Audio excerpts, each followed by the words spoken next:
Bon, je pense que le fait qu'il n'y ait pas le droit de vote des étrangers en France est un archaïsme total. Ça a été dit, on prend souvent l'Europe comme exemple, ou certains pays européens comme exemple, en matière économique et sociale par exemple. Souvent d'ailleurs, c'est pas pour tirer vers le haut, mais c'est pour tirer vers le bas. Et là, comme par hasard, l'Europe n'est pas un exemple.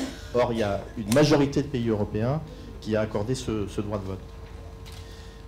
Ça a été dit aussi, ça fait 32 ans, c'est une génération, même plus, que ce droit a été promis et n'a jamais été appliqué.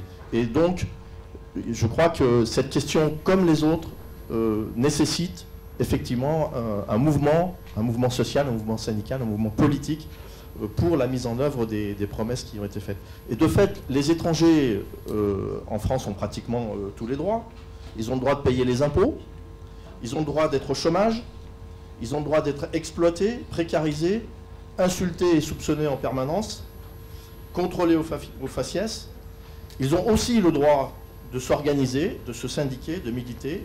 Bref, ils ont tous les droits sauf un, celui de voter.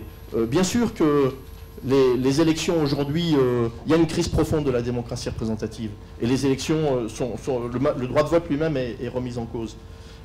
Et de fait, il faut effectivement dépasser cette crise et créer un nouveau système de représentation dans lequel les citoyens puissent participer en permanence aux décisions qui les concernent. Tout combat qui n'est pas mené est perdu d'avance. Donc, on ne mène pas le combat, donc il est forcément perdu d'avance.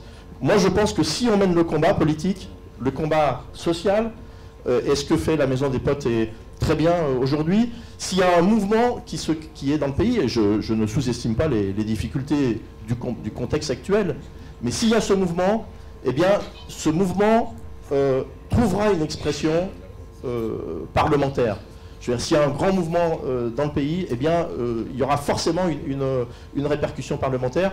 Et il faut savoir, parce que c'est important, il y a une majorité de Français qui est pour le droit de vote des étrangers, malgré le fait que justement la promesse n'a pas été tenue depuis 30 ans. On pourrait se dire, bon, bah, ça ne sert plus à rien.